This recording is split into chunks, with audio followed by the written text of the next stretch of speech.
இந்த உலகத்தை நீங்க எப்படி பார்த்து ஏமாந்து போறீங்க அப்படின்னா, இந்த 2 கண்ணால எப்படி தெரியுதோ அப்படி மட்டும் பார்த்து ஏமாந்து போறீங்க. அப்படின்னா என்ன அப்படின்னா, இப்போ ஒரு பால் பாக்குறீங்க, அந்த பால் மட்டும்தான் உங்க கண்ணுக்கு தெரியுது. ஆனா அந்த பாலை தாண்டி இருக்கக்கூடிய தயிர் உங்க கண்ணுக்கு தெரியல, தயிரை தாண்டி இருக்கக்கூடிய அந்த மோர் உங்க கண்ணுக்கு தெரியல, மோரை தாண்டி இருக்கக்கூடிய அந்த வெண்ணெய் உங்க கண்ணுக்கு தெரியல, வெண்ணெயை தாண்டி இருக்கக்கூடிய அந்த நெய் உங்க கண்ணுக்கு தெரியல. பாருங்க, ஆனா இருக்கு, அதுக்குள்ள இருக்கு, ஆனா தெரியல. அது எப்ப வரும்? அது வெளிவர வேண்டிய நேரத்துல கரெக்டா வெளியே வந்துடும். அது எப்ப வெளியே வரும்? அதற்குண்டான சூழ்நிலை ஏற்படும் போது அது தானாக வெளியே வந்துவிடும். நான் சொல்றது புரியுதா உங்களுக்கு? அதுபோல இந்த 2 கண்களால் நீங்கள் பார்க்கக்கூடிய எந்த ஒரு பொருளும் எந்த ஒரு உருவமும் உண்மை பொருள் இல்லை. அப்படின்னா என்னன்னா, உங்க போனுக்கு எப்படி கரண்ட் இல்லைன்னா போன் சும்மா ஒரு காட்சி பொருளாகத்தான் இருக்குமா? உங்களுக்கு நான் சொல்ல வர்றது புரியுதா? இப்போ உங்க போனுக்கு பவர் இல்ல, எலக்ட்ரிசிட்டி இல்ல, பேட்டரி இல்ல, அது வெறும் காட்சி பொருள் தானே. அந்த போனை வச்சு நீங்க என்ன பண்ணுவீங்க? ஏதாவது பண்ண முடியுமா? இப்படித்தான் நீங்க ஏமாந்து போறீங்க. மனிதர்களையும் உருவங்களையும் கல்லையும் மண்ணையும் கண்ணுக்கு தெரியக்கூடிய பொருளை பார்த்து நீங்கள் ஏமாந்து போகிறீர்கள். தெளிவாக நீங்கள் புரிந்து கொள்ள வேண்டும். கண்ணுக்கு தெரியக்கூடிய அது வெறும் ஜடம். ஜடம்னா என்ன? உயிரற்றதுன்னு அர்த்தம்.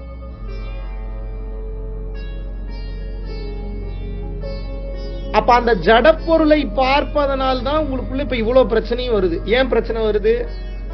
உடலா பாக்குறதுனாலதான் காமம் ஏற்படுது, உடலா பாக்குறதுனாலதான் வஞ்சனை எண்ணம் ஏற்படுகிறது, உடலா பார்க்கறதுனாலதான் பொறாமை புத்தி ஏற்படுகிறது. வேற ஒருத்தங்க வயிற்றுல இருந்து நீ வந்திருக்க, நான் எங்க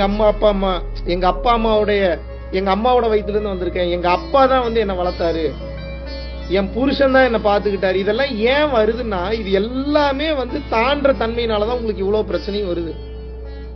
உங்களுக்கு ஏன் இவ்வளவு வலிக்குது அப்படின்னா, பிரச்சனை வெளியில்ல, உள்ளுக்குள்ள ஒண்ணு செட் பண்ணி வச்சுட்டீங்க.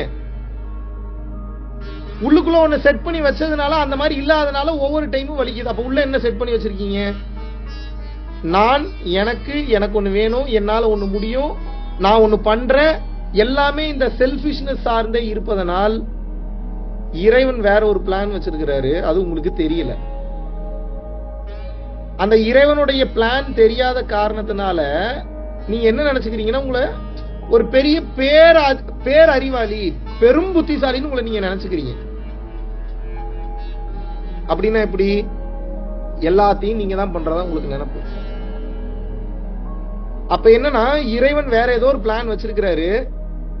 புத்திசாலி என்ன யோசிப்பானா, இறைவன் என்ன பிளான் வச்சிருக்கிறாரோ அந்த பிளான் படி நம்ம வாழ்க்கையை மாத்திக்கணும் தான் நினைப்பான். ஏன்னா அதுதான் நடக்க போகுது. முட்டாள்கள் தான் என்ன பண்ணுவான் அப்படின்னா, இறைவனுடைய பிளானை கேட்காம தாம் பிளானை இம்ப்ளிமெண்ட் பண்ணி மாட்டிக்கிறது. இதுலதான் ஏகப்பட்ட தோல்விகள் வரும். இப்போ இது தோல்விகள் கூட நம்ம எடுத்துக்க முடியாது. நம்மளுடைய வெற்றி எனும் மாளிகை மிகவும் ஸ்ட்ராங்கா அசைக்க முடியாத அளவு நிற்க வேண்டும் என்றால், அந்த மாளிகையை தாங்கி நிற்கக்கூடிய தூண்களினுடைய எண்ணிக்கை மிகவும் அதிக எண்ணிக்கையில் இருக்க வேண்டும். புரியுதா உங்களுக்கு நான் சொல்றது? தோல்வி எனக்கூடிய தூண்கள்னு சொல்றேன்.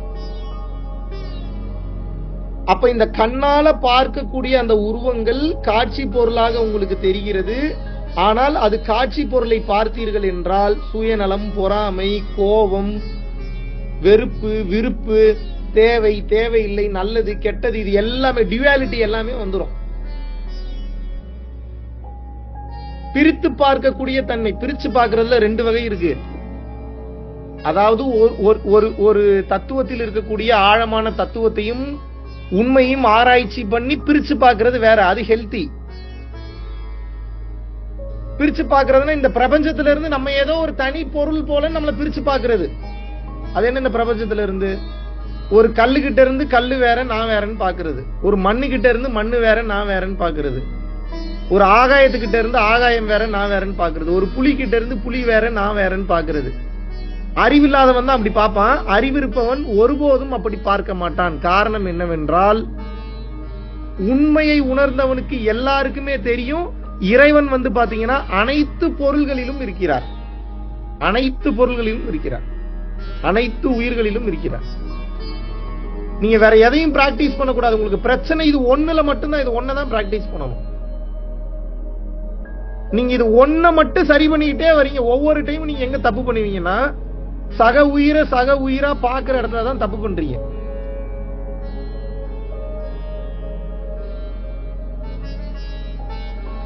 எங்க உங்க குடும்பத்துல மிகப்பெரிய பிரச்சனை வருது அப்படின்னா, இந்த எனர்ஜிக்கு இந்த குடும்பத்துக்கு பெரிய சம்பந்தம் இருக்கு. உங்களுக்கு இந்த குடும்பத்தை பற்றி சொன்னால்தான் புரியும். நல்லா புரிஞ்சுக்கங்க. இப்போ புதுசா ஒரு ஆளை பாக்குறீங்கன்னு வச்சுக்கோங்க, உங்களுக்கு அவங்கள பத்தி எதுவுமே தெரியாது. அப்ப நீங்க எப்படி உங்க மனசு எதிர்பார்க்குன்னா, அவர் யாரு என்ன ஏதுன்னு தெரியலனா கூட, ஒருவேளை இவர் நமக்கு பிடிச்ச மாதிரி இருக்க மாட்டாரோன்னு பேச்சு கொடுக்கும் போது அவன் அப்படி இருக்க மாட்டான், அவன் மேல இருக்கிற மரியாதை போயிடும். அப்புறம் நீங்களும் பேச மாட்டீங்க. கரெக்டா? அப்ப என்ன காரணம்? உங்க மனசு ஒரு ஃபேக் கேரக்டரை இமேஜின் பண்ணி வச்சிருக்கு. ஒரு ஹீரோ அல்லது ஹீரோயின் அப்படின்னா என்ன? உயர்ந்தவங்கன்னா இவங்க தான் உயர்ந்தவங்க, இப்படி யாரை நான் பார்க்க போறேன்னா நீங்க பார்த்துட்டு இருக்கீங்களே தவிர, இப்படி நான் எப்படி மாற போறேன்னு உங்களை நீங்க ஒருபோதும் பார்த்ததே கிடையாது. கரெக்டா தப்பா? உலகத்திலேயே ஒரு சூப்பர்ஃபிஷியலான ஒரு கேரக்டர் வந்து விஷுவலைஸ் பண்ணி இமேஜின் பண்ணி உங்க மைண்டுக்குள்ள வச்சிருக்கீங்க. அப்படின்னா என்ன? இப்போ உங்க புருஷனை முதல்ல அப்படி நினைச்சு கல்யாணம் பண்ணிருப்பீங்க. புருஷன் அப்படி இருக்க மாட்டாரு, மரியாதை போயிடுச்சு, இப்ப மதிக்கிறதே இல்ல. உங்க பொண்டாட்டி அப்படிதான் நினைச்சு கல்யாணம் பண்ணிருப்பீங்க, ஒரு சூப்பர்ஃபிஷியல் கேரக்டரா இருப்பாங்களோன்னு. அதனாலதான் இந்த உண்மைலாம் தெரிஞ்சுன்னா கல்யாணம் பண்ணிக்க மாட்டேன்னு தெரிஞ்சதுதான் எதுவுமே சொல்லாம கல்யாணம் பண்ணி வச்சிருது, மாட்டிட்டு சாவுன்னு. புரியுதா உங்களுக்கு? அப்ப என்னன்னா, அந்த உண்மை தெரிய வர ஏன் முக்காவாசி லவ் பிரேக்கப்ல போகுது நீங்க சொல்லுங்க? ஏன்னா தெரிஞ்சிருது, உண்மையான ஆட்டிடியூட் தெரிஞ்சிருது, கேரக்டர் தெரிஞ்சிருது. உண்மையான ஆட்டிடியூட் கேரக்டர்லாம் தெரிஞ்சா சேர்ந்தெல்லாம் வாழ முடியாது. இதனாலதான் அன்னைக்கு முதல்ல தாலி கட்டிட்டு அப்புறம் நீ லவ் பண்ணுனாங்க. புரியுதா உங்களுக்கு? ஆனா இப்ப டெக்னாலஜி வளர்ந்ததுனால உண்மை சீக்கிரம் வெளியே வருது. களி முத்துறது நாசமா போறதுக்கு இல்ல, நல்லதுக்கு தான். ஏன்? கெட்டது பூரா கழிஞ்சு நல்லது நடக்கட்டுமேன்ற. இத்தனை உபதேசம் கொடுத்தும் ஒரு நாள் கூட பயிற்சி பண்ணாம இருக்கக்கூடிய நீங்க உயிரோட இருந்தா என்ன, இல்லாட்டி என்ன? கரெக்ட் தானே என் கேள்வி? நீங்க எல்லாம் உயிரோட இருந்து நாட்டுக்கு என்ன பிரயோஜனம்னு கேக்குறேன்.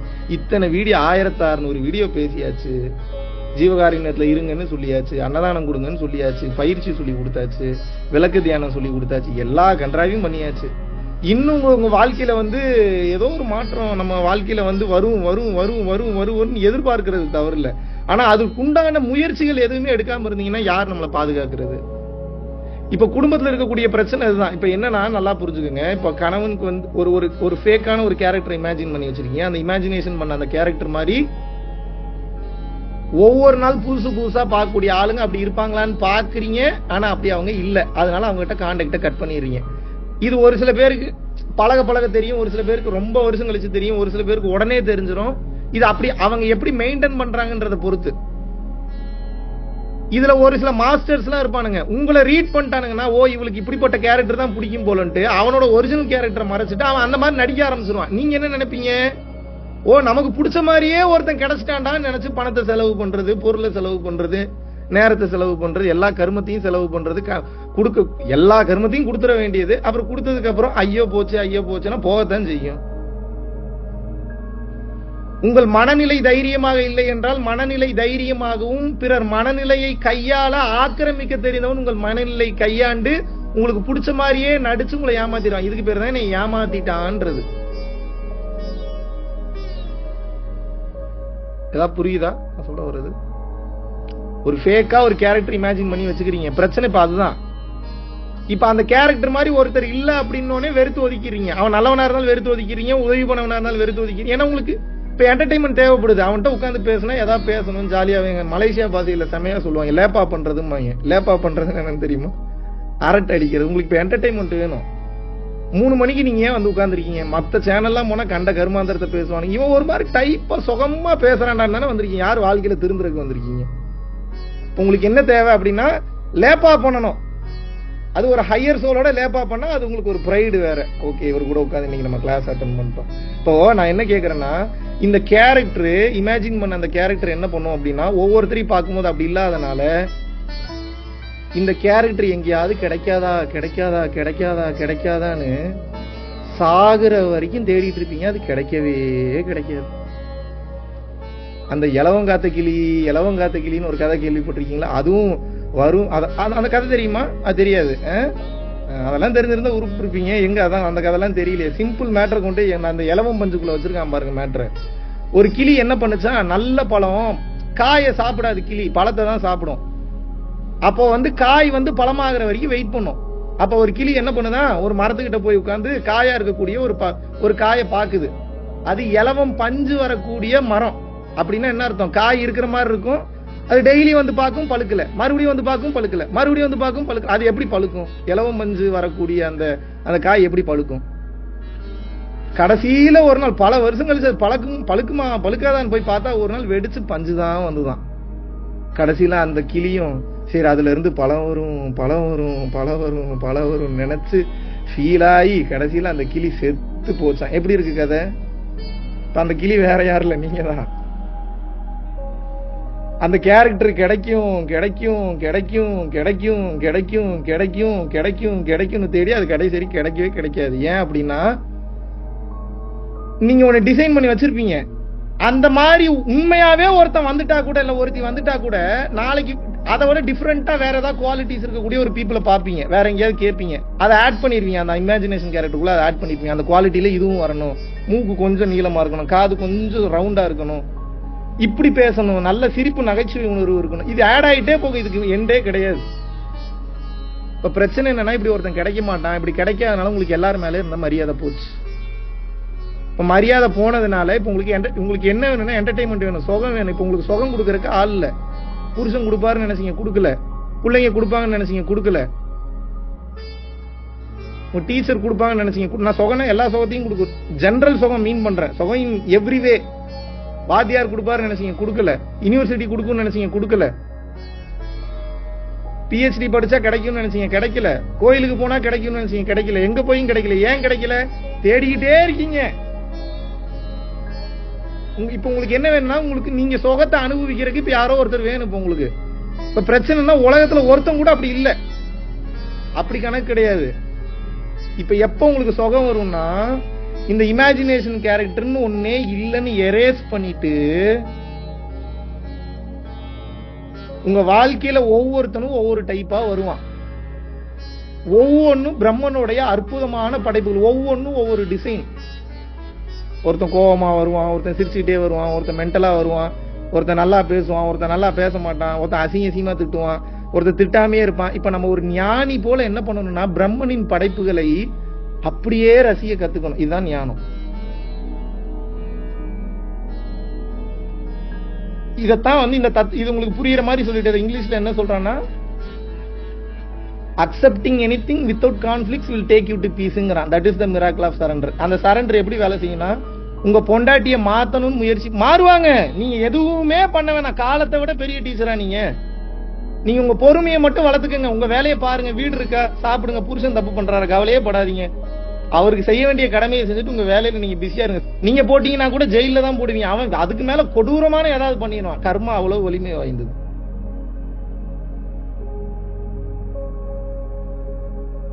நீங்க நினைக்கிற மாதிரி எல்லாம் அவ்வளவு சீக்கிரம்லாம் அது விடாது. நீங்க இப்ப என்ன வளர்த்துக்கணும் அப்படின்னா, உங்க புருஷனாவே ஏத்துக்கணும், உங்க பொண்டாட்டி அப்படியே ஏத்துங்க. அதுதான் பிரம்மனின் படைப்பு. அதை நீங்க மாத்த முடியாது. ஏன்னா அவங்க புருஷன் நான் பொண்டாட்டி அப்படின்றது எதை வச்சு வெளிப்படுதுன்னா, உங்க புருஷன் மற்றும் பொண்டாட்டியோட பல வருட வாழ்க்கை முறையோட பிரதிபலிப்பு அது. அப்ப அந்த பல வருட வாழ்க்கையோட பிரதிபலிப்பு நீ மாத்து அப்படின்னா, ஒருத்தங்க எப்படி எடுத்துப்பாங்கன்னா, ஈகோயிஸ்டிக்கா எடுத்துப்பாங்க. எப்படி எடுத்துப்பாங்கன்னா, அப்ப இத்தனை வருஷம் என் வாழ்க்கையை நீ தப்புன்னு நினைக்கிறியா, நீ தப்புன்னு சொல்றியா, அப்படி ஈகோ போயிடும். நீங்க எப்படி திருத்துவீங்க? இந்த மென்டாலிட்டியில ஒருத்தர் எப்படி திருத்துவீங்க?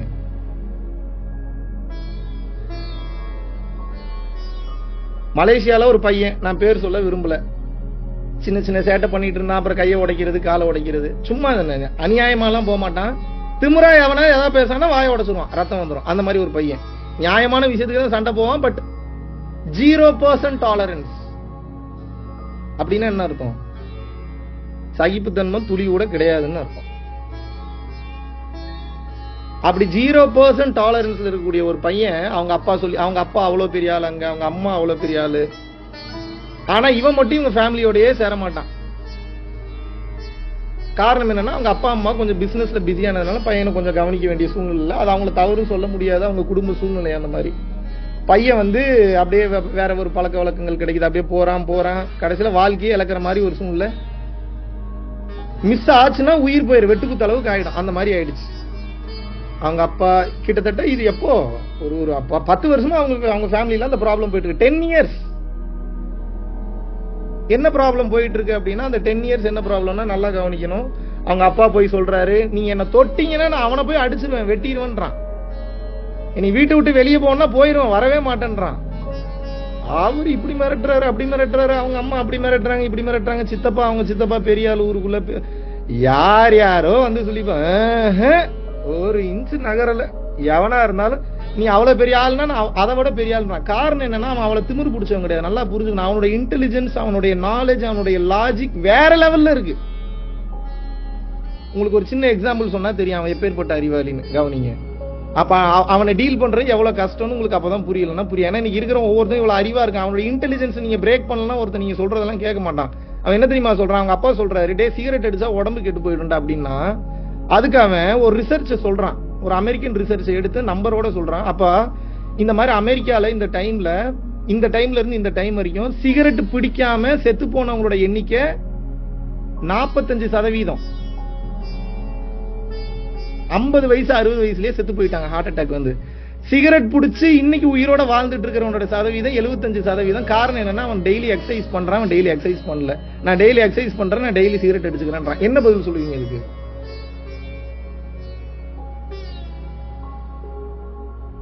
இப்படி இருக்கிற ஒரு பையனை திருத்தணும். இப்படி ஒரு புள்ள வந்துட்டான், என்ன பண்ணுவீங்க? பதில் சொல்லுங்க எனக்கு.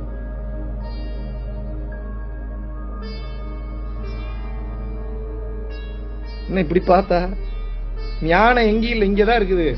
எங்கேயோ போய் தேட வேண்டியது, லூசுத்தனமா எங்கேயோ போய் தேட வேண்டியது. எதையோ ஆனா அடைஞ்சிட்டு ஏதோ போய் தேடி ஏதோ வாழ்க்கையில ஏதோ போய் அடைய போறோம்னு நினைக்கிறோம். நம்ம பொண்டாட்டி, உங்க பொண்டாட்டி, உங்க புள்ள, உங்க குழந்தைங்க, உங்க சொந்தக்காரங்கிட்ட அந்த ஞானத்தை இம்ப்ளிமெண்ட் பண்ணி அதுல ஆனந்தத்தை பார்க்கணும். இப்ப நமக்கு சுகம் வேணும்னா அது வெளியே இருந்து வராது, நம்ம புரிதல்ல இருந்து வரும். அந்த புரிதல் வந்ததுனாதான் அந்த சுகமே வரும். ஒவ்வொரு நாளும் ஒவ்வொன்றையும் புதுசு புதுசா பார்த்தாதான் அந்த அனுபவத்தை ஆனந்தமா அனுபவிக்க முடியும். நீங்க கேரக்டர் இமேஜின் பண்ணி தேடிட்டே இருந்தீங்கன்னா அந்த கேரக்டர் கண்டிப்பா எவனுக்குமே மேட்ச் ஆகாது. கடைசியில் எவனையுமே பிடிக்காம போயிடும்.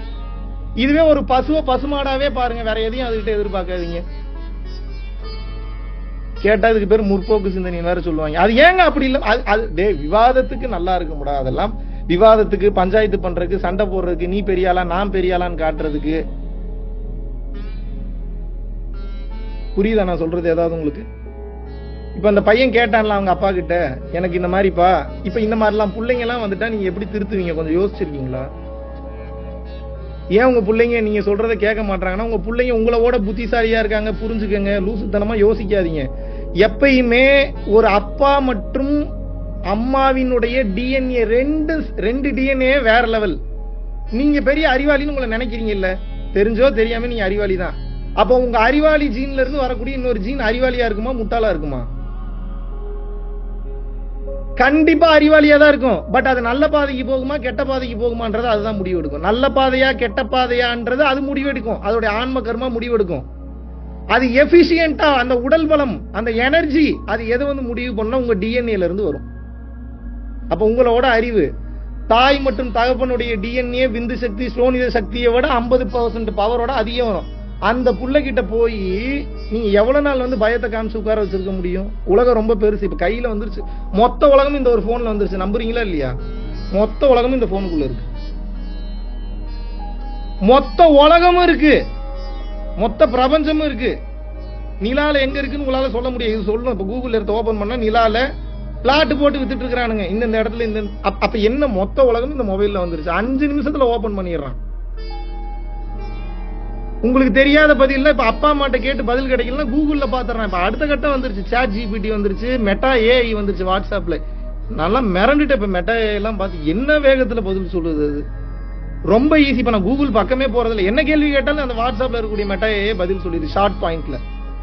அப்புறம் நான் என்னைய பத்தியே கேட்டேன், என்னுடைய சக்சஸுக்கு காரணம்ன்ற எல்லா சீக்கிரட்டையும் சொல்லிருச்சு. நான் மிரண்டே போயிட்டேன். என்னடா இதெல்லாம் நம்ம கோர் சீக்ரெட்ஸ் வச்சிருந்தா எப்படி வளர்ந்தாரு, எப்படி வந்தாரு, அப்ப அவரோட இன்னர் கோர் என்ன, அவரோட இன்னர் வேல்யூ என்ன, அவர் என்ன ஸ்ட்ராட்டஜிஸ் யூஸ் பண்றாரு, ஆன்மீகத்துல இருக்கிறாருன்னா அவர் எப்படி கொலாபரேஷன் பண்றாரு, எதனால ஒருத்தவனுக்கு காசு கொடுக்குறான், எல்லாத்தையும் சொல்லுதுங்க. அது நான் பார்த்து ஒரு செகண்ட் ஷாக் ஆகி, இந்த இவரு எலான் மஸ்க் ஒரு வார்த்தை சொல்லியிருந்தார் ஒரு இடத்துல, mark my words, the AI is far more dangerous than நியூக்ஸ்ங்கிறார். அப்படின்னா நியூக்ளியர் பாம்ஸோட AI ரொம்ப ரொம்ப மோசம், எழுதி வச்சுங்க இது நடக்குங்கிறார். இந்த வேகத்துல போயிட்டு இருக்கு உலகம்.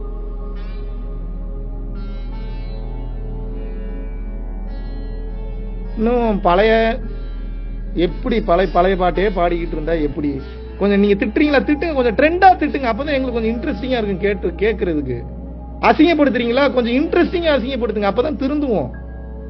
இது இப்படி இருக்கும். நீங்க யாரை திட்டுறீங்களோ, நீங்க யாரை திருத்தணும்னு நினைக்கிறீங்களோ அவங்களோட வாய்ஸ் இப்படித்தான் இருக்கும். ஏன்னா உங்களோட இன்ட்ரெஸ்டிங்கான மேட்டர் இன்னைக்கு யூடியூப் சோசியல் மீடியால பாத்துறான், மொத்தத்தையும் பாக்குறானா இல்லையா? அப்ப உங்களோட என்டர்டைன்மெண்ட் அவனுக்கு போன்ல தான் அதிகம் கிடைக்குது. அதனாலதான் 24 மணி நேரம் போன்லயே கிடக்குறான். இப்ப ஏன் வந்து போன்ல அவன் அடிக்ட் ஆகல. அவன் எதுக்கு addict ஆயிட்டானா, he is being entertained because of the phone and the internet and the content. You get my point? ஏன் அப்பா அம்மாவை பிடிக்காம போச்சு? அப்பா அம்மா கண்டென்ட் கொடுக்க தெரியல, அதனால அப்பா அம்மா முட்டாளாக தெரிகிறார்கள். நண்பன் மேல இருந்த மரியாதை ஏன் போச்சு? நண்பன் ஒரு கட்ட வரைக்கும் பெரிய அறிவாளியா தெரிஞ்சான், அவனோட பெரிய அறிவாளி வந்தோடனே இப்ப இந்த நண்பன் வந்து டம்மியா தான் தெரியுமா? அது நிதர்சனம். எப்படி ஒரு விதையை போட்டுட்டு அந்த விதை கடைசி வரைக்கும் விதையாவே இருக்கணும்ன்றது அறிவு இருக்கா நமக்கு? விதை செடி ஆகணும், செடி பூ ஆகணும், பூ காய் ஆகணும், காய் கனி ஆகணும், அப்புறம் அந்த மரத்தின் மூலியமாக பல உயிர்கள் நல்லா இருக்கணும், அப்புறம் அந்த மரத்தின் மூலியமாக பல மரங்கள் வரணும். அதுதானங்க இயற்கை என்பது. அதுதானே நம்ம ஏன் சேஞ்ச் அடாப்ட் பண்ண நம்ம ஏன் மறுக்கிறோம்? அப்புறம் அந்த பையனை எப்படி அடக்கணும்ன்றத சொல்றோம் உங்களுக்கு. அடக்கணும்னா என்ன, அது அவனுக்கே தெரியும். அதிக அன்பு காமிச்சு மட்டும்தான் அடக்கணும். அப்படின்னா என்ன? சிகரெட் அடிக்கிறியா, வா 10 சிகரெட் அடி, வா என் முன்னாடி அடி. வேற என்னெல்லாம் அடிக்கணும்ன்ற? சரக்கு அடிக்கிறியா, அடி, முன்னாடி உட்காந்து அடி. எவ்வளவு அடிப்ப, எவ்வளவு நாள் அடிப்ப, கண்டினியூவா எத்தனை நாள் அடிச்சிருவ நீ? அப்புறம் வேற என்னெல்லாம் ஆசை இருக்கு, வா இங்க வா, என்ஜாய் பண்ணு, என்ஜாய் பண்ணு, என்ஜாய் பண்ணு. 2 மாசம் திணற அடிச்சுட்டேன். அவன் டயர்ட் ஆயிட்டான், என்ஜாய் பண்ணியே டயர்ட் ஆயிட்டான் வாழ்க்கை. இதுக்கப்புறம் என்ஜாய் பண்றது அவன் திகட்டி போய் வாழ்க்கையை வெறுத்து, என்னன்னா இதுல ஒரு கர்மமும் இல்லை, இதுக்கு தானே நான் இத்தனை வருஷம் நான் ஓடிட்டு இருந்தேன்னு சொல்லி ஒரு முடிவுக்கு வந்து கடைசியில என்ன வந்துட்டான் அப்படின்னா, அன்பே சிவம்ன்ற கான்செப்டுக்கு இப்ப வந்துட்டான். இப்ப அவன் மொத்த குடும்பமும் மொத்த ஏரியாவும் இது எப்படி வாய்ப்பு? இது சான்ஸே இல்லையே. மெடிக்கல் மிராக்கிள் என்னென்னமோ சொல்லி நாங்க திருந்தல. இப்ப சொல்லுங்க, ஒரு பையன் நல்லது சொன்னா திருந்துறானா, இல்ல அவனை முழுசா அனுபவிக்க விட்டா உள்ள போயிட்டு வெளியே வந்துடுறானா? இதுல பிரச்சனை இருக்கு. முழுசா அனுபவிக்க விட்டாலும் உள்ள போய் மாட்டிப்பான். விஷயம் தெரிஞ்ச ஒரு ஆள் பக்கத்துல இருக்கணும் உள்ள போகும்போது. அது எப்படின்னா, கிணத்துல வந்து நம்ம பையனை, நீச்சலே தெரியாத பையனை உள்ள இறக்கி விடுற மாதிரி. உங்களுக்கு நீச்சல் தெரியணும், தெரியாம இறக்கி விட்டீங்கன்னா என்ன ஆகணும்? என்ன ஆகும்? போய் சேர வேண்டியதான். இப்ப பிரச்சனைனா உங்களுக்கும் நீச்சல் தெரியல, இப்ப அவனுக்கும் நீச்சல் தெரியல. ஆனா 2 பேரும் இப்ப வந்து அந்த கிணத்துல வந்து நீச்சல் அடிச்சிட்டு இருக்கிறீங்க. இப்ப யாரு தப்பிப்பீங்கன்னு நினைக்கிறீங்க நீங்க? 2 பேரும் செத்து போயிருவீங்க ஒரு கட்டத்துக்கு மேல. ஏதா புரியுதா, இல்ல புரிஞ்ச மாதிரியே தலையாடிட்டு இருக்கீங்களா?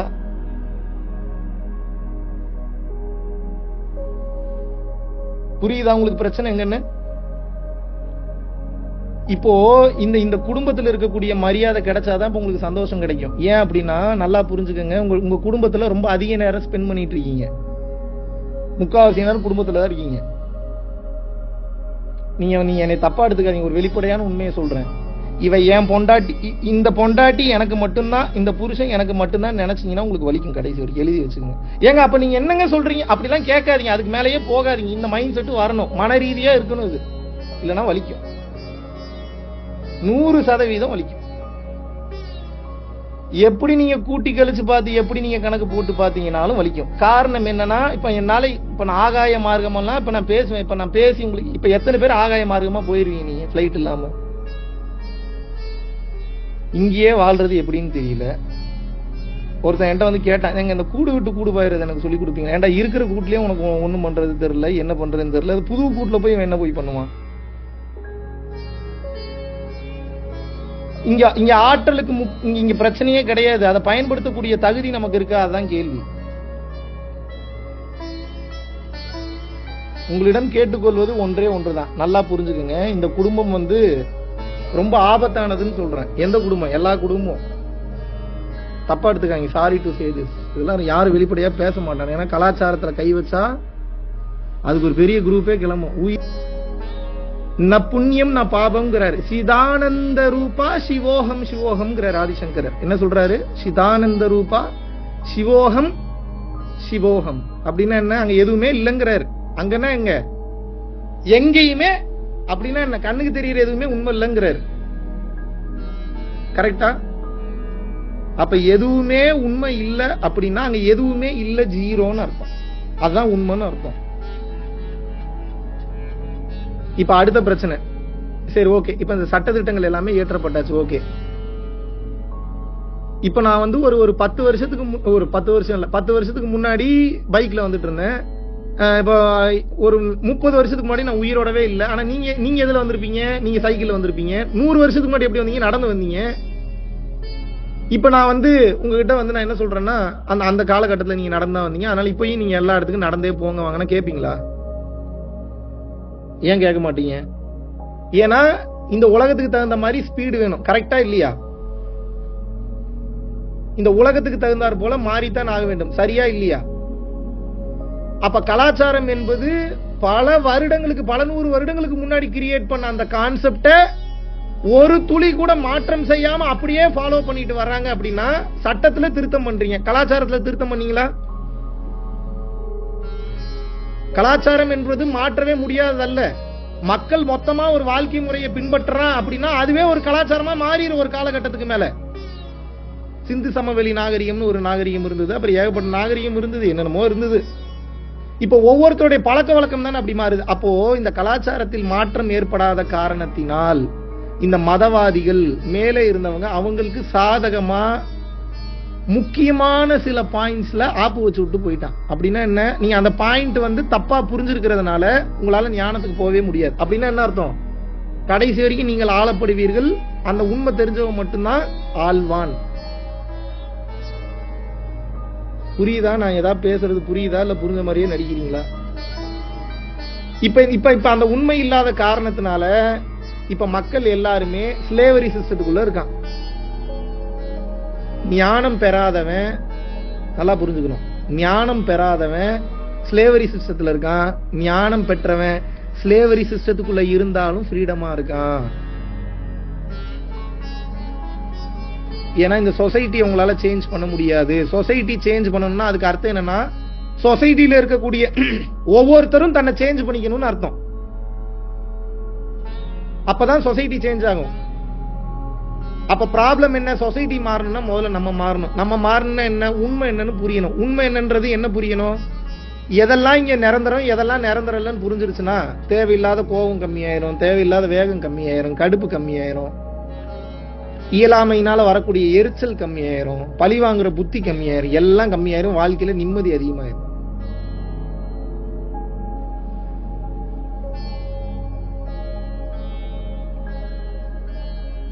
குடும்பத்தில் வரக்கூடிய முக்காவாசி பிரச்சனை காரணம் என்ன அப்படின்னா, புதுசா பாக்குற மாதிரி, ஒரு புது பையனை பாக்குற மாதிரி உங்க புருஷனை பார்க்க மாட்டீங்க, ஒரு புது பொண்ணை பாக்குற மாதிரி உங்க பொண்டாட்டியை பார்க்க மாட்டீங்க. அது எப்படிங்க பாக்குறதுன்னு கேட்காதீங்க, அது ஒரு பிராக்டிஸ், அது பண்ணாம வராது. அப்படி பார்க்கலன்னா வலிக்கும். மொத உங்க பொண்டாட்டியை பார்க்கும்போது என்ன மனநிலையோட பாத்தீங்களோ ஒவ்வொரு முறையும் அப்படித்தான் பார்க்கணும். இது ரொம்ப கஷ்டமான டாஸ்க். ஆனா இதை பிராக்டிஸ் பண்ணணும், இல்லைன்னா வலிக்கும். ஏன் வலிக்கும்னு சொல்றேன் கேளுங்க. புதுசா பார்க்கும் போது டேட்டா வராது, அவங்கள பத்தி கொண்டு வந்து எதுவுமே உங்க மனம் நிறுத்தாது, கூகுள் சர்ச் இன்ஜின் மாதிரி கொண்டு வந்து நிறுத்தாது. அவங்களோட 2 வருஷம் 3 வருஷம் வாழ்ந்துட்டீங்கன்னா நல்லது கெட்டதெல்லாம் உள்ள போய் பதிஞ்சிருக்கும். இப்ப உங்க பொண்டாட்டி பேர் சாரதான்னு வச்சுங்க. சாரதான் நீங்க சொன்ன உடனே உங்க பொண்டாட்டி சாரதா பண்ண நல்லது, உங்க பொண்டாட்டி சாரதா பண்ண கெட்டது, நல்லது கூட அதிகம் வராது, கெட்டதுதான் மெயினா வந்து முன்னாடி நிக்கும். ஏன்னா அதுக்குதான் வீரியம் ஜாஸ்தி, உடனே அட்டாக் பண்ணும். அப்ப என்னன்னா அந்த கெட்டதெல்லாம் வந்த உடனே இப்ப அந்த டேட்டாவெல்லாம் படிக்க ஓட உங்க பாடிக்குள்ள கெமிக்கல் ரியாக்ஷன் நடக்கும். இவ இப்படி பண்ணிட்டா, அவ அப்படி பண்ணிட்டான்னு கோவம் வரும், கடுப்பாகும், அமைதியாவீங்க. உங்க பொண்டாட்டி வந்து என்னங்க சாப்பிடுறீங்களான்னு அவங்க கேஷுவலா தான் வருவாங்க. உங்களுக்கு எப்படி போடி அப்படின்னு மூஞ்சில் அடிச்ச மாதிரி திட்டிடும். காரணம் என்ன? அந்த டேட்டா. இப்ப அந்த டேட்டா ஓடினா கூட சாப்பிடுறீங்களான்னு கேட்கும் போது, இன்னைக்கு தான் இவ்வளவு முத பாக்குறோம், முதல்ல டேட்டிங் வந்திருக்கும், இன்னைக்கு தான் சாப்பிடுறியான்னு கூப்பிடறான்னு நினைங்க, எப்படி கோவம் வரும்னு நான் பாக்குறேன். வருமா? இப்ப நீங்க அடுத்த கேள்வியே கேட்கலாம் என்கிட்ட, ஏன்டா இப்படியே நான் ஒவ்வொரு டைமும் நான் புதுசா பார்த்தா அவன் தப்ப எப்படா திருத்திப்பான், அதான உங்க கேள்வி. இங்கதான் பியூட்டியே இருக்கு. உங்களால உங்க புருஷனவோ பொண்டாட்டியே திருத்தவே முடியாது. காலம் தான் திருத்தம், வெயிட் பண்ணி தான் ஆகணும். எத்தனை வருஷம்டா வெயிட் பண்றது? நீங்க செஞ்ச கர்மாவை பொறுத்தது. ஒருத்தனுக்கு ஒரே நாள்ல சரியாகும், 2 நாள்ல சரியாகும், 2 வாரத்துல சரியாகும், 2 மாசத்துல சரியாகும், 2 வருஷத்துல சரியாகும், 2 ஜென்மத்துல சரியாகும், 200 ஜென்மம் ஆனாலும் சரியாகாது. எப்படி வேணாலும் வாய்ப்பு இருக்கு. அவரவர் செய்த கர்ம வினைகளை பொறுத்தது. என்ன புரிஞ்சது?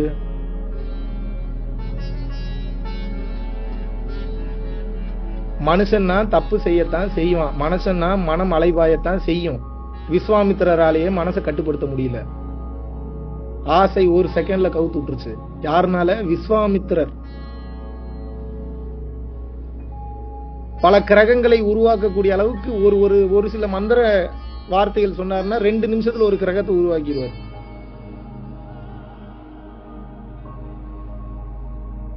அவராலேயே மனசை கண்ட்ரோல் பண்ண முடியல. நீ உங்க பொண்டாட்டிட்டு என்ன கேக்குறீங்க? ஏன்டி எத்தனை டைம் சொல்ற, உனக்குலாம் அறிவு இல்லையா? எப்படி திருந்துவாங்க? எப்படி நிக்கும் மனசு? ஏன்டா இவ்வளவு டைம் சொல்லிட்டு இருக்கேன், உனக்கெல்லாம் புத்தியே இல்லையா? உனக்கெல்லாம் புத்தியே வராது. அவன் வந்துட்டா தான் ஞானம் பெற்றுவானே, அதான் வரமாட்டேங்குதே. அப்புறம் அதை போட்டு நோண்டு நோண்டு நோண்டு நோண்டு நோண்ட எப்படி எங்க இருந்து வரும்? என் பொண்டாட்டி என்ன சொன்னாலும் கேட்க மாட்டா சார். நான் ஒண்ணு சொன்னா அவ ஒண்ணுதான் செய்வா. அங்கதான் பிரச்சனையே இருக்கு. அதை மாத்திக்கணும்னு நினைச்சிட்டாங்கன்னா அவன் ஞானத்துக்கு போயிருவாங்க. அவங்க அதுக்கப்புறம் உங்க பொண்டாட்டியே இருக்கவே மாட்டாங்க. எழுதி வச்சுக்கோங்க. அவங்க அப்படி சொல்றதை கேட்காம இருக்கிற வரைக்கும் தான் அவங்க அறிவு இல்லாம இருக்காங்கன்னு அர்த்தம். அவங்களுக்கு உண்மையான அறிவு விளங்க ஆரம்பிச்சிருச்சு அப்படின்னா பிளிஸ் ஸ்டேட்டுக்கு போயிருவாங்க. புருஷன் இல்லாமே ஆனந்தமா இருக்கிறது எப்படின்னு போயிருவாங்க. இப்ப புருஷன் கிட்ட இருந்துதான் எனக்கு சுகம் கிடைக்குதுன்னு நினைக்கிறதுனால புருஷன் கிட்ட இருக்காங்க. புரியுதா புரியலையா நான் சொல்றது? உண்மை விளங்கி அறிவு விளங்கி அருள்நிலை கனிந்து உண்மை புரிய ஆரம்பிச்சிருச்சுன்னா புருஷன் எதுக்கு, பொண்டாட்டி எதுக்கு? இது இருந்தாவே சுகமா இருக்கு, சும்மா இருந்தாவே போதையா இருக்கு, இவன் கொடுக்கறத விட ஆனந்தமா இருக்குன்னு அப்படி போயிருவாங்க.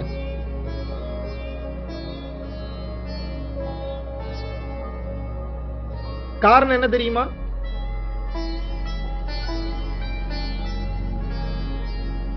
அந்த காலத்துலதான் ஒரு முறை இருந்தது தெரியுமா? நான் ரொம்ப வெளிப்படையா ஒரு சில உண்மைகளை பேசுவேன், தப்பா எடுத்துக்காதீங்க. இல்லாட்டினா உங்களுக்கு புரியாது, உண்மை புரியாது. வெளிப்படையான விஷயத்த மறைச்சதுனாலதான் உங்களுக்கு இப்ப பிரச்சனை. அது தெரியாதனால ரொம்ப பரிசுத்தமா ரொம்ப தூய உள்ளமாவே இந்த ஆன்மீகத்தை நினைச்சிட்டு இருக்கீங்க. செருப்படி மிதியடிலாம் உங்க கண்ணுக்கு தெரியவே இல்லை. அந்த காலத்துல எல்லாம் என்ன பண்ணுவாங்கன்னா, ஒவ்வொரு ஏரியாவுக்கு ஒரு பிராஸ்டியூட் இருப்பாங்க. பிராஸ்டியூட்னா தெரியும் இல்லையா? தமிழ்ல விலைமாதர். அந்த பொண்ணு எதுக்காக இருப்பாங்க அப்படின்னா, அந்த ஊர்ல இருக்கிறவங்களுக்கு காம ஆசை ஏற்படும் போது அந்த காம உஷ்ணத்தை தணிப்பதற்காக இருக்காங்க. அதுக்கு ஒரு சில பணம் கொடுப்பாங்க. பட் அந்த ஊருக்கு யாராவது ஒரு யோகியோ துறவியோ வந்தாங்கன்னா கண்ணுலயே காட்ட மாட்டானுங்க அந்த பிராஸ்டியூட்டை.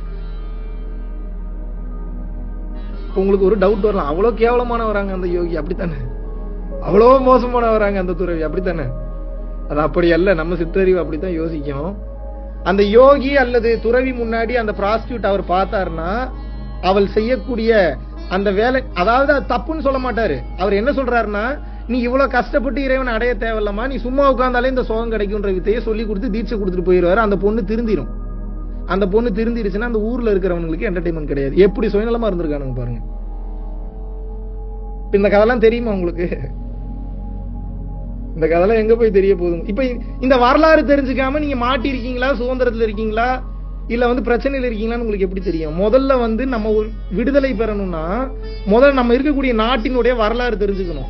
நம்மளுடைய கலாச்சாரத்தினுடைய வரலாறு தெரிஞ்சுக்கணும். நம்ம ஒருத்தரை பின்பற்றணும்னா உண்மையாவே அவர் சொல்றதெல்லாம் உண்மைதானா, அதாவது அவர் சொல்றது உண்மைதானா, ஓரளவுக்கு அதை நம்ம கண்டுபிடிக்க முடியாது. அவருடைய பேக்ரவுண்ட் உண்மைதானா, அவர் வந்த வழி உண்மைதான், இது எல்லாத்தையுமே பார்த்தாதான் ஒரு தெளிவு நிலைக்குள்ள உங்களால போக முடியுமே தவிர 100% உங்களால் ஒரு விஷயத்தை நிச்சயமா அடையவே முடியாது.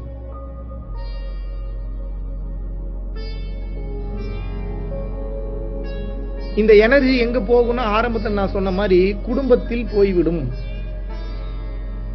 குடும்பத்துல எப்ப உங்களுக்கு இந்த எனர்ஜி போகும் அப்படின்னா, சுகம் கிடைக்கலன்னா நிம்மதி போயிடும். சுகம் எப்ப கிடைக்குது? உங்களுக்கு பிடிச்ச மாதிரி ஏதாவது நடந்தா சுகம் கிடைக்குது. கரெக்டா? சுகம் எப்ப கிடைக்குது? உங்களுக்கு பிடிச்ச மாதிரி ஏதாவது நடந்தா சுகம் கிடைக்குது. போதை அதானே சுகம்னா என்ன? ஏதோ போதை கிடைக்குது, அப்படித்தானங்க? அப்படியே இல்லையாங்க? எங்க கரெக்டா புரிஞ்சுங்க, மெயினான பாயிண்ட். சுகம் கிடைக்குதுன்னா என்ன? உங்களுக்குள்ள ஏதோ நடக்குது, அது போதையை கொடுக்குது, அப்படித்தானே? இது கிளியரா இருக்குல்ல? கிளியர். இப்போ இந்த ஏதோ ஒரு சுகம் உங்களுக்கு கிடைக்குது இல்ல, பொருள் மூலியமாகவோ, அருள் மூலியமாகவோ, பணம் மூலியமாகவோ, கணவன் மூலியமாகவோ, மனைவி மூலியமாகவோ ஏதோ ஒரு சுகம் உங்களுக்கு நீங்க கிடைக்குதுன்னு நினைக்கிறீங்க. ஆனா அந்த சுகம் அந்த பொருள்னால கிடைக்கல. உங்களுக்கு ஏன் அந்த சுகம் கிடைக்குதுன்னா, எனக்கு இது கிடைச்சா நல்லா இருக்கும் அப்படின்னு நீங்க நினைச்சிருப்பீங்க, அது கிடைச்சிருக்கும், அதனால சுகம் கிடைக்குது. கரெக்டா? இப்போ உங்க ப்ராப்ளம் என்னன்னா, அந்த சுகம் காணாம போன இந்த ஏடிஎம் கார்டு நீ மேல வச்சீங்கனாலும் கிடைச்சிரும். கிடைக்குமா? கிடைக்காது. அந்த ஏடிஎம் கார்டு 1 hour நீங்க ஒளிச்சு வச்சுட்டு முக்கியமான நேரத்துல இப்போ ஒரு வட்டி கடைக்காரர் வராரு, நீங்க பணம் கொடுக்கல, மான மரியாதை கிட போற நேரத்துல கார்டை காண எப்படி இருக்கும் உங்களுக்கு? 1 மணி நேரம் தேடி கிடைக்கல, அதுக்கப்புறம் கிடைக்குது, எப்படி இருக்கும் இப்போ உங்களுக்கு? வேற லெவல்ல இருக்கும்ல சுகம், சந்தோஷமா இருக்கும், ஆனந்தமா இருக்கும், திருப்தியா இருக்கும். இப்ப நான் என்ன சொல்றேன், இந்த கார்டு கிடைக்கிறது ஒண்ணுதான், ஒரு 10 million கேஷ் கிடைக்கிறது ஒண்ணுதான். அந்த சந்தோஷம் அவ்வளோ பெரிய பொருள் கிடைச்சாதான் கிடைக்கணும் இல்ல. கார்டு கிடைச்சா எனக்கு சந்தோஷம் நம்பிட்டீங்க, அதனால கார்டு கிடைச்சோன்னே சந்தோஷம் கிடைச்சிருச்சு. கார் வாங்கினா சந்தோஷம் நம்பிட்டீங்க, அதனால கார் வாங்கினோன்னு அந்த சந்தோஷம் வந்துருச்சு. ஆனா ரொம்ப நேரம் இருக்காது. ஏன்னா மறுபடி ஓகே இந்த சந்தோஷம் கிடைச்சிருச்சு, இதுக்கப்புறம் இந்த சந்தோஷம் தீந்துரும், நான் அப்ப வேற சந்தோஷத்துக்கு போறேன்னு சொல்லி வேற சந்தோஷத்துக்கு போயிருவீங்க. இப்ப பிரச்சனை என்னன்னா, உங்களுடைய சந்தோஷத்தை பெருசு பெருசா வைக்காதீங்க, சின்ன சின்னதா வச்சுக்கோங்க. அப்படின்னா என்ன, இந்த வாட்சை எடுத்து இப்படி கையில கட்டினாலே எனக்கு சந்தோஷம் நினைச்சு கட்டுங்க.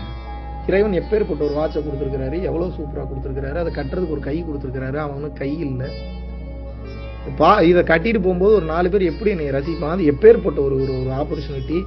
சரி, என்ன ரசிக்கிறான், அதுக்கு நான் சந்தோஷப்படுறேன், இறைவா அவனுக்கும் வாட்ச் வாங்குறதுக்கு வாய்ப்பு ஏற்படுத்தி கொடுன்னு ஒரு பிரார்த்தனை பண்ணுங்க. தர்மமும் பண்ணிட்டீங்க, நீங்க கெத்தாவும் இருந்துட்டீங்க, பில்டப்பும் பண்ணிட்டீங்க, தர்மமும் பண்ணிட்டீங்க. இப்போ